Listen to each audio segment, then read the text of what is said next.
Celeb Savant is a career retrospective type interview focusing on singers, actors, and industry experts. Join Barrett Edelstein now as he dives into the entertainment world.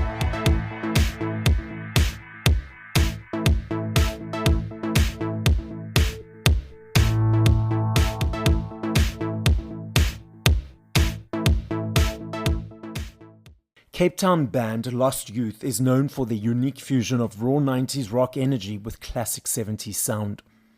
Fronted by powerhouse vocalist Alanna Joy, whose fierce yet tender vocal style explores themes of love, heartbreak, and self-discovery, accompanied by the melodic bass of Charlie Charles and the driving, passionate guitar of Fachri Hendricks. The band has finally solidified its lineup with drummer James Turner, a seasoned musician who has performed with well-known South African acts such as Systematic and Girls on Film. The group's sound combines nostalgia with modern elements, creating a dynamic and ever-evolving listening experience. Following the success of their debut EP, Chasing Shadows, Lost Youth released their second EP, First Light, in May of 2024 to widespread praise from fans and critics alike. The EP has been featured on multiple radio stations and playlists, with Earmilk hailing it as a poignant journey through the complexities of the human experience. The band are embarking on their 5th national tour and will see them performing alongside some of South Africa's top local acts, including Indie Dog and Dan Patlansky. Up next on Celeb Savant, we've got Alanna Joy from Lost Youth. So where in the world are you and how are you doing? I'm here in Cape Town, South Africa, and I'm doing great. How are you? I'm also lovely. Thank you so much for asking.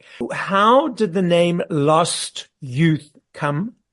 And how did you guys decide to do it Lost//Youth? Where did that come from? We took a while to actually come up with a name because we originally started playing under my name, Alanna Joy.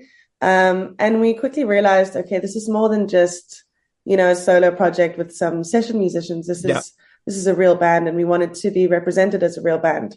We took some time to figure it out, but Lost Youth basically came from, we came up with the name during lockdown, during COVID times, and it felt like there was this generation of youth that kind of felt lost in the sense that the path that we thought we were meant to take, the path that was laid out before us when we were kids, had drastically changed.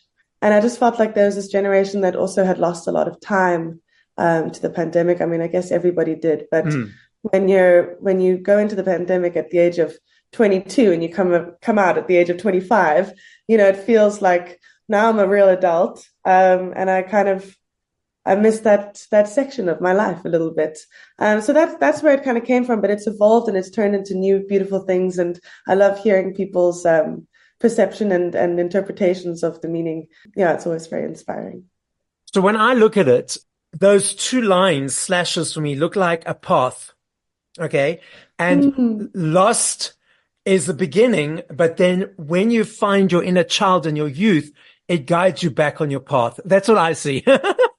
I love that, and I feel like it actually fits the music so well. I think I might steal that. That's beautiful. Please do. I'm glad I had some input into that, because that's just what came to me, gut instinct. So let's rewind to the very beginning. At what age did you feel cool? You want to be in the creation world, creating music, etc., etc. How did that lend itself to the journey of meeting the rest and then where we are today? When did I first feel cool? Probably not that often, but I guess when I'm up on stage with the boys, there's this level of comfortability and this level of vulnerability that I feel like I can kind of just say anything. I think that's kind of what cool means to me, because you're level-headed. You're not trying too hard. You're just letting yourself be yourself. And maybe that's not the true definition of cool, but that's what I think is cool. The thing is that, there's a dictionary definition, and the thing is that every person has their own dictionary definition in their brain. So your definition of cool is that. Mine will be something else, and someone else's will be something else. But the problem is that everyone's assuming that everyone's got the same definition, and that's what causes breakdown of communications. So, interesting definition. No, definitely. Well, if we're talking about where it began, I mean, I've been playing music for years, but it was really when I met the the boys and the band that it turned into this thing that it is today. And I feel like that's where we've found our sound. And we actually started playing at a little open mic night that I used to host in Observatory. And it was it was a beautiful thing. Every Wednesday, a whole lot of local musos would get together and make music, and also just talk about the industry and kind of try to unmask some of the things that are usually not really spoken about, and kind of just being there for each other and creating community. And that's where I met the boys, and we slowly started playing together. And then we quickly realized that this is it. This is the thing. These are our musical soulmates. And yeah, it's been a beautiful journey ever since. So when you said unmask things that are not normally spoken about, like what things? Like things that a lot of people on the outside observing artists think they have this easy, successful journey, when in fact it's damn hard work. It's a lot of slug and et cetera, et cetera. Am I on the right track, or what other elements we discussed? Yeah, I think it's also, there's definitely sort of barriers within the industry and sort of glass ceilings that people kind of pretend aren't there, or just that we don't really talk about very often. I mean, Cape Town is particularly cliquey, but I do think it's kind of like that everywhere. It's kind of about who you know. People put their friends on the lineup, because they trust them and they know them, and it makes sense. But how do you get into that group of friends? But I think we largely also spoke about payment, because that was a big thing. We were often all playing the same venues. We all had similar amount of experience, and I thought we were all at a similar level of talent or skill, whatever you want to call it. But I found that if you ask for 800 Rand, that's what you're going to get. If you ask for 4,000 Rand, that's what you're going to get.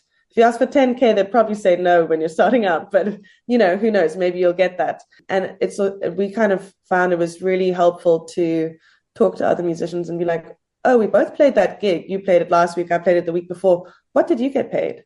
And that was very interesting. And there was also a lot of talk about, certain venues. And there was one venue in particular that had a relatively nasty character in charge of it. And there was a lot of sexism and a lot of like sexualization of young females in the industry through this one venue owner. And very quickly, we all realized that same thing. And that was one of the places where we realized it, because we just started talking about our experiences. I think that's one of the ways that communities like that within the music industry just help you protect each other and help you realize your value as well, often, I think. Why do you think, and this is just throwing it at you, why do you think some artists would say to a venue, listen, we'll take 800 Rand, and another one would take 4,000 Rand? Is it a situation of not having the knowledge and experience, or is it also a thing of like, oh, this band doesn't believe they're worth that much, and this other band thinks they're worth more, but are also pushing their luck? Do you think it's a combination of all those things put together? I do. We often hum and ha about how much to charge a venue or how much to charge a festival, because it's difficult. You want to cover your costs. You want to make profit. How much profit, is reasonable? How much can the venue afford? But I think it's also it's exactly as you say. I think a lot of artists don't know the value. And I think when you first start out, you often go to the venue and say, hi, I want to play. And they tell you the fee. And they say, yeah, it's $800 for 3 hours of music. And if nobody tells you, no, that's actually not correct, you're just going to go out and keep doing that. And when do you learn that actually at a standard restaurant gig for a cover set, it's like 253K that you should be getting? Who tells you that? You just don't know. And I also do think that there's some people that kind of learn that skill or learn that value of their art by having that confidence in themselves and saying, what, this is actually what I need to survive. This is what I must be paid, because my music is valuable enough to survive off of, and hopefully to thrive off of. But that is obviously a rare situation in South Africa for musicians to actually be able to live off of their music. But yeah, I think it's a combination of all of the factors, and also just fear of being rejected. And then there is also the element that a lot of the bands or a lot of the musicians that play, particularly cover shows, they have full-time careers. So they can play for $800. It doesn't really matter what they're getting paid. They're doing it for the love of it, which is beautiful, but it does kind of undercut the, general sort of collection of musicians. Yeah. It's All very interesting. I could go on for ages. Yes, very interesting discussion. But now, we've sort of segued there. So I'm diving into this. I have this conversation with all the artists I speak to. And we spoke about value of the art and, that it is valuable. I love me a CD. I still budget for my CDs every month. I believe it's an energy exchange with you guys to say thank you for all the hard work and creativity that you create literally in one song, never mind 10 or 15 or 20. I love the journey of the choice. I love the unpacking, the receiving, the listening from song 1 to whatever number. I'm not sure if you're aware that CDs, even cassettes can believe, and albums, vinyls, massive comebacks around the world. Last year alone in the UK, 5.9 million as vinyl sold, the biggest since 1990. There's a vinyl factory in Asia that's just reopened after being closed for 50 years. In the UK, there's a basket of goods that they gauge for tax purposes. And vinyls have been in that basket for the longest time, but because of the upsurge of CDs again, CDs are now back in that basket. And the research is showing it's not the older nostalgic people that are buying and diving into it. It's actually the teenagers, the early 20s that are like diving, I want the physical. But then we also have these streaming platforms that people observe or consume music on. What are your perceptions of the landscape at the moment? Yeah, I love that. And I find that very interesting that you have those facts, because I've been sort of waiting for this resurgence to happen, and I've been hoping for it. Because vinyl is also just super expensive, and for young artists, it's very difficult to print and afford to be able to print. CDs, I love CDs. Oh my God. I have a ton of CDs. I have a CD player in my car still. I love putting on a CD. It's such an experience. And I found that my consumption habits on Spotify and Apple Music are very passive. I often don't even know the song names. I just press play on an artist, and I love that artist, like Noah Kahan, for instance. Like, I love him, but I wouldn't actually be able to say what most of his songs are actually called. I can sing them word for word, but it's a completely different experience. Whereas when you have a CD, you're looking at the back of it, and you're consuming it in a completely different way, in a very active way. I think the landscape is unsustainable. I think it's not really possible for it to stay the way that it is. I think it was never meant to be like this. I think paying 69 Rand or, whatever it is for unlimited music per month is just, it's devaluing the music to an extent that it's just not sustainable. The problem is that musicians kind of just take it lying down, and it's been like that. Now it is the new norm.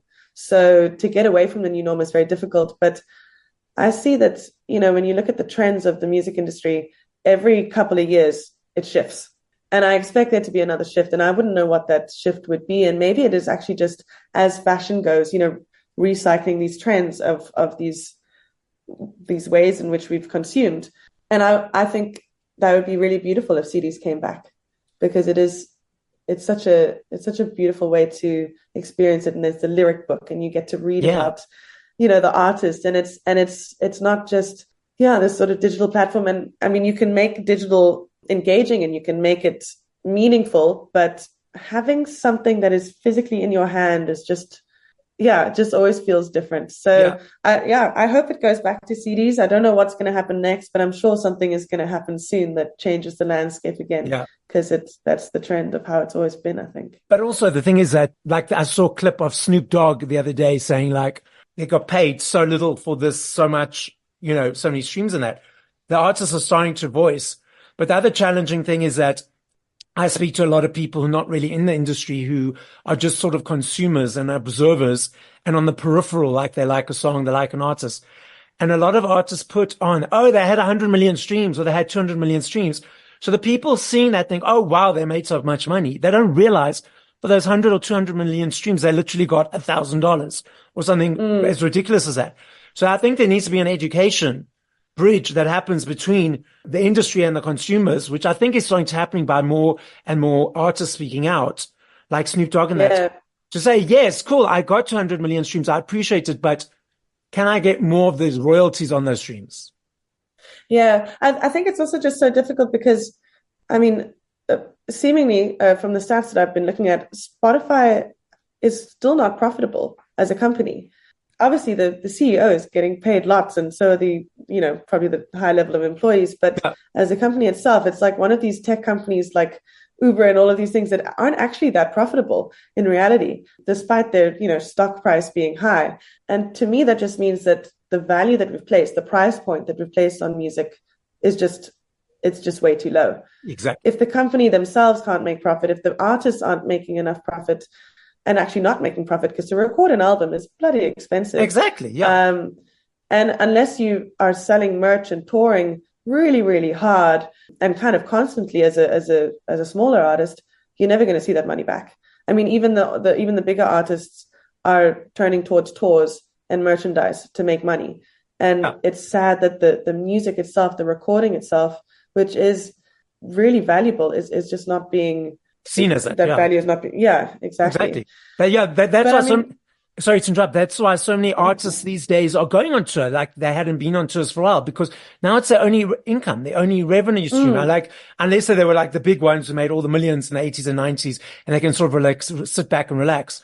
But you need to keep working and stuff. So yeah, it's a interesting debate and interesting discussion. You referenced performing live earlier. Oh, sorry. Did you want to say something more on the topic? The last thing I wanted to say is just that I also do see the value in platforms like Spotify and Apple Music, because in some ways you are reaching a new audience. Yeah. And it's very easy to reach an international audience. If we had to do CDs, we would have to somehow get them to the UK and South America. Now, most of our streams actually come from UK and South America, and we just have to put it online and they come to it, Yeah. So there's definitely the aspect of visibility and access and, being exposed to new audiences. But it's just that value that we've placed on it. I think that's my biggest issue. Yeah. If we were paying 500 Rand a month for our music, which is only a couple of CDs really, that would, I think, make a huge shift. And the way that we pay artists, and also the payment structure, because Spotify's payment structure is not per stream. It's a pool, and it's split between the artists and the percentage of the streams that they've received, something like that. I mean, you'd have to probably do some research, but it's not just per stream, It's this weird system that they've created that seemingly benefits the big artists and not really the smaller artists. Let's just buy more education and more speaking and more energy. It will create more of a balance. So let's just put that out there. So what do you enjoy about performing live? I think performing live for me is probably my favorite part of music, besides possibly the actual songwriting itself.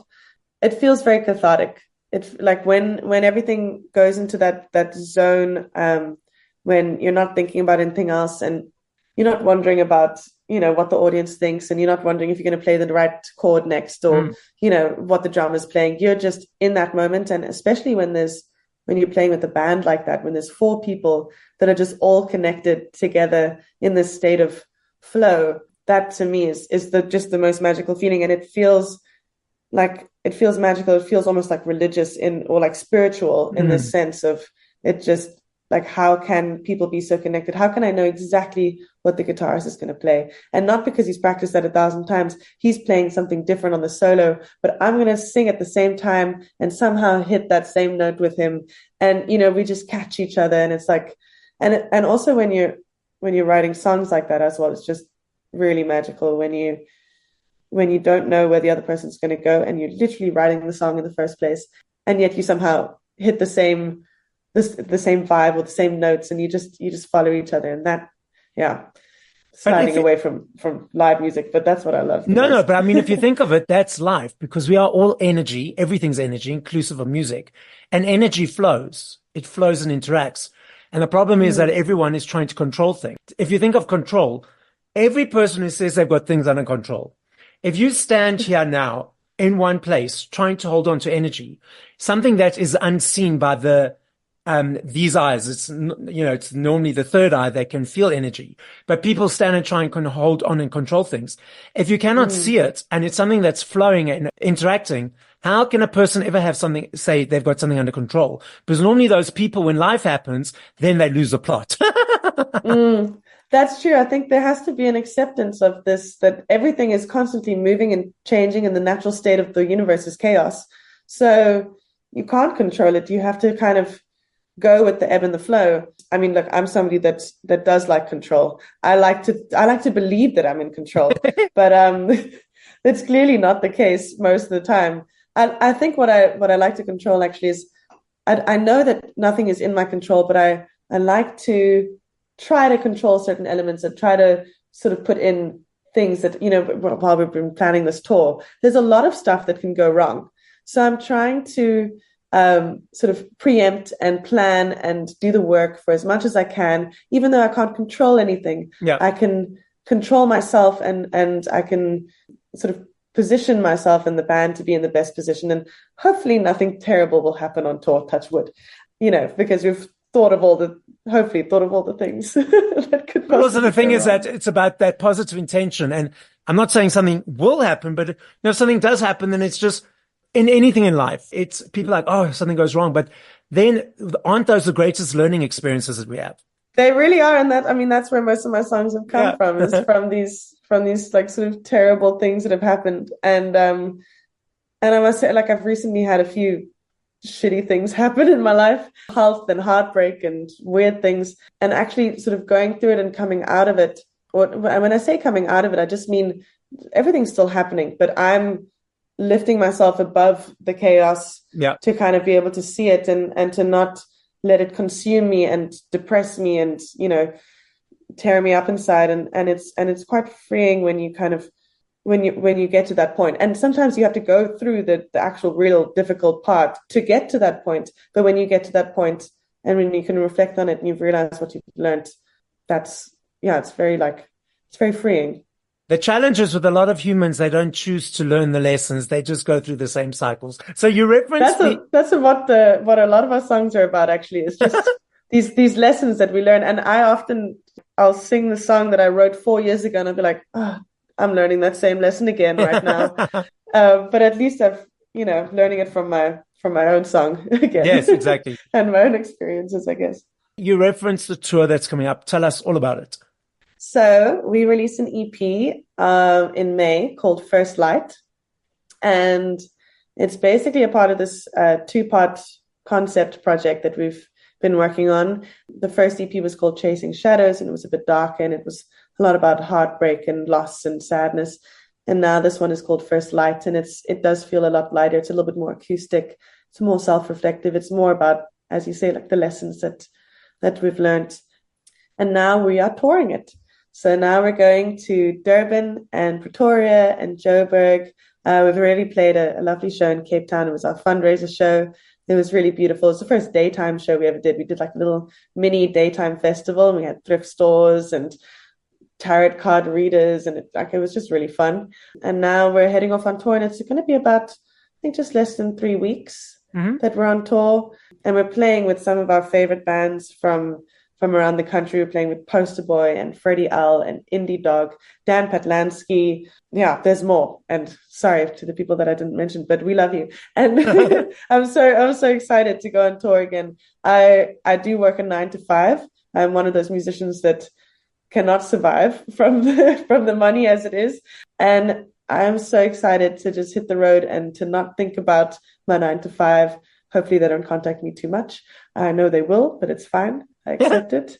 But hopefully I just get to soak in the moment and enjoy it, because it's really my favorite thing in the world is to just be on the road with the boys, creating music and playing music for people and meeting new people and seeing how the music connects with people that have never heard of us, that don't know us, that have no connection to us besides the music, and then they hear the music and suddenly now we know each other. Now we're friends, and I love that. I love this game. I know if I had to ask this question in 2 years, 20 minutes, 5 hours, 50 years, I know your answer will be different every time, simply because there are millions of them and more coming out daily. I'm not saying favorites. I'm saying top of mind.